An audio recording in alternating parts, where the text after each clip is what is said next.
I want to ask you guys, like social media. How active are agents on social media? Are they active? Are they not? Are they killing it? Are they not killing it? What is your input on that? So I think there's a big difference between being active on social media and being purposeful on social media.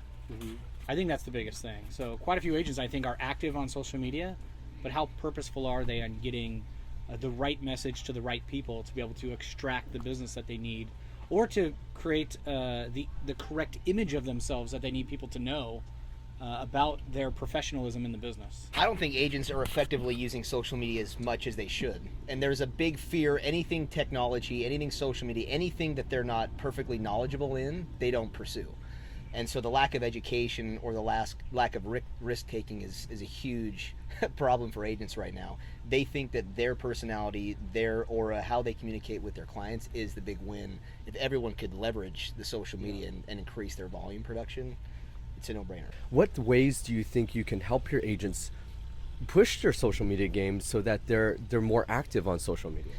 For me, it's the power of seven, the seven marketing touch, right? Anything, if you're ever to buy anything in retail, you usually have to see it 7 unique times. Social media can be 3 or 4 of those unique touches. If they can schedule when to post, educate on how to do that with reels, all the nuances that come with social media that get them further out there, it's an effective touch that no one's leveraging.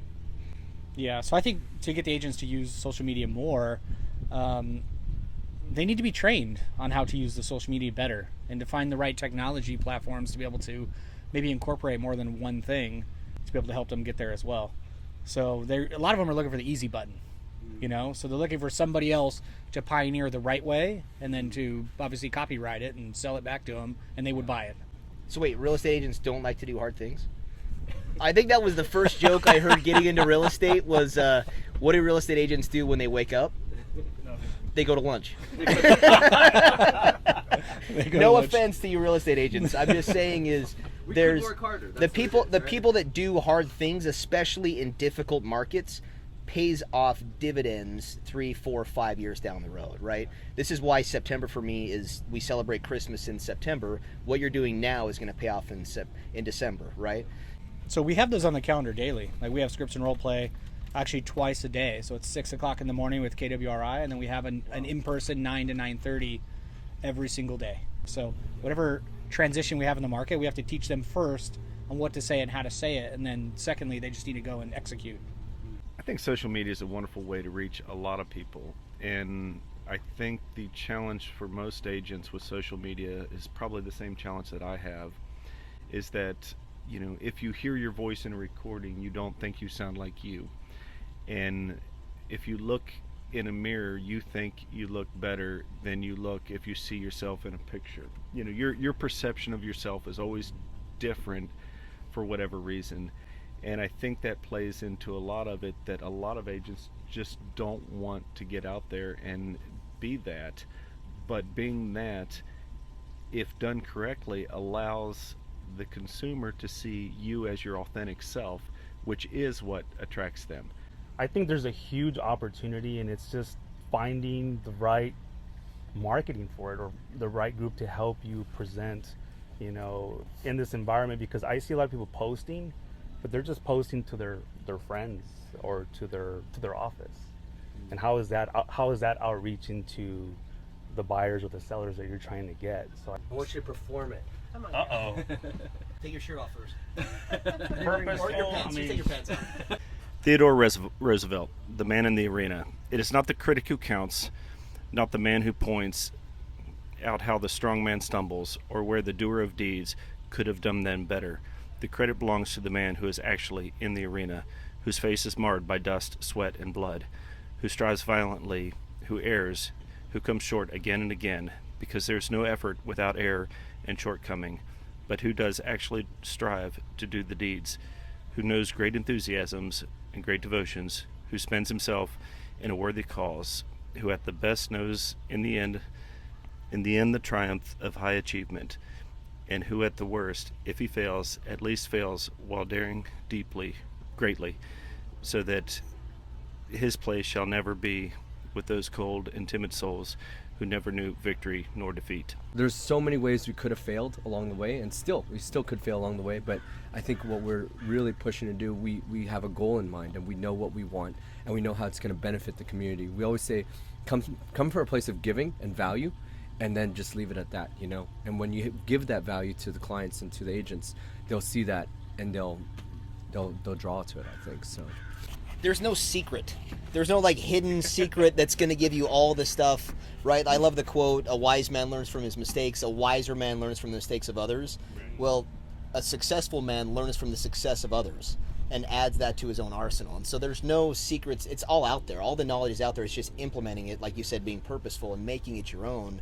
Nobody wants to take ownership or do something they're not comfortable with. And that's the key. Is real estate is taking risks and doing things that make you uncomfortable. That's when you grow. That's when you thrive. That's when you build more relationships. That's how you get from 48 to 120 transactions a year, is being a little bit uneasy about what your schedule looks like. It's okay to be uneasy. It's okay to have pressure. It's okay to have stress. It's okay to try things that you're not used to. It's about that risk that takes you there.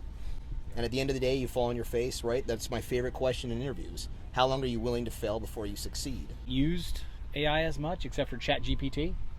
But as AI starts integrating into a lot of the things that we do, I think it's a great navigation tool that if you were to harness it early and be one of the first innovators, would be able to massively take some market share, do big things, because nobody else, I think, is in that arena.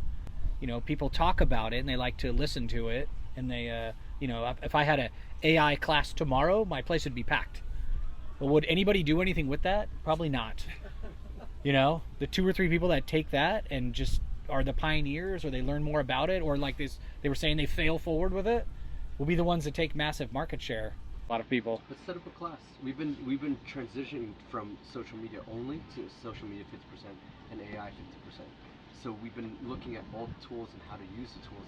Again, it's not about having the tools. It's about whether agents use them or not. Right. We teach a social media class every single week. Half of them don't do anything. So I think with AI, like that's kind of why we wrote the book also, because it forced us to actually use it, because we know we have about 2 to 2.5 weeks to write the entire book. Robert's designing like crazy. He's trying to do all the design from it, and we're also getting this video. So our book is basically 3 parts. It's not just a book where you can read the book, but there's a QR code where people can actually watch this interview right here, so they can scan a QR code and interact it with it that way. And then it's a workbook also, because I find with a lot of books that I read, I have all these great ideas, I'm getting inspired and things like that, and it just stays in my mind, and it doesn't go anywhere in that sense, you know. So we're making it a workbook where there's blank pages where people can write after a chapter, and they can reflect upon what they read or heard, and then so it becomes something of a tool to inspire new and more innovative ideas. So that's how we're structuring the book to be able to put together in that sense. And AI has been really instrumental to that, because I'll tell you, I could not write this book on my own, you know. But putting it out there and then being like, oh, this doesn't look good, not sure here, and kind of revising it from there, it has done, like, I feel like I've really engrossed myself in this AI game now, and looking for any tool out there to help me put together these videos that take hours and hours to edit. We're still editing manually right now, but we're still looking for more and more tools to actually do that in that sense. So I love that you have notes at the end of a chapter, right? Yep. That's one of the best ways that people learn, is the repetition, or at least writing down what they learn. Yep. I don't want to take it one more deeper, is write down how it made you feel. Yep. The knowledge that you gained and how it made you feel, because when you associate a feeling with education, knowledge, that's when it gets implemented. And not enough people tie emotions to what they learn. That's the biggest way to learn successfully. agent empowerment. I want to hear about that. So Hommtown, it really positions agents to be the front and center.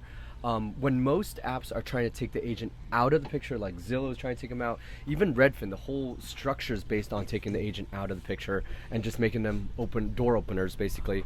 Like Hommtown, what it does is makes the agents the sole influencers of the community in this app. So they're the ones talking about the community, they're the ones talking about the homes, they're the ones connecting with the community and showcasing the community.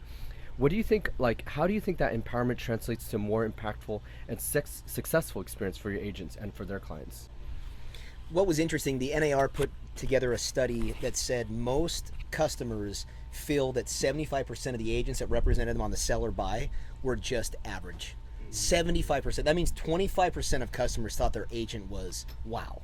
And so agent empowerment is huge. Like, let's be honest, agents have a little bit of an ego. They think they're better than everyone else, which is, I think, is a mindset to have. But at the same time, if technology is taking away from what they really are, their true fiduciary duties, they have to be the ones that take all the pain away from the customer, the client. You are the knowledge, you are the expert, you are the one running the show, which takes all the growing pains and challenges of selling your home or buying a home. And the agent needs to be empowered to have that ability to network, referral, and all that they're trying to achieve.